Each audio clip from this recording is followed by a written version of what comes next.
I'll teach you everything you need to know about string library in 5 minutes. Similarly to how there's a math library, there's also one for strings that lets you manipulate and interpret them. To access it, all you have to do is type in string dot, and then you have a list of all the things you can do with it. Let's go over some of the cool ones. First, I'll make a variable of a string, and I'll just call this hello.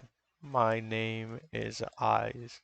Whenever we manipulate a string, I'm going to use str, which will be the string. Again, I'll be printing these out. String.find takes in 2 arguments. The first one is the string you want to find something in, and the second one is the actual string you're looking for. And once you have those 2 arguments in, it tells you at what position you can find that string. And we are looking for name, and it says 10 and 13. So if we count 1, 2, 3, 4, 5, 6, 7, 8, 9, 10, that's the start of name. 11, 12, 13, that's the end of name. It tells you the position or index of what you're looking for. 10 to 13 is where you can find a name.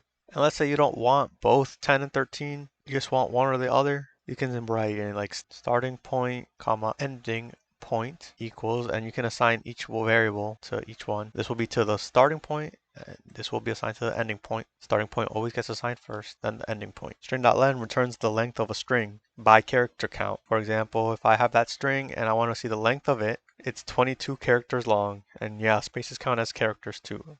A simpler way of doing this is just writing out the string and then doing a colon len. This method does the same exact thing as what I just showed you. It's up to you what you want to use. String.lower returns a lowercase version of the string. You see how we have capital letters here and here? Well, when we put it through string.lower, it makes it into all lowercase. On the other hand, if you want everything to be uppercase, you can do string.upper, and it will return an uppercase version of the string you give it. Again, like with the length, you could also do str colon lower, and it'll be the same exact thing as if you do dot lower, or you can even do the upper one too.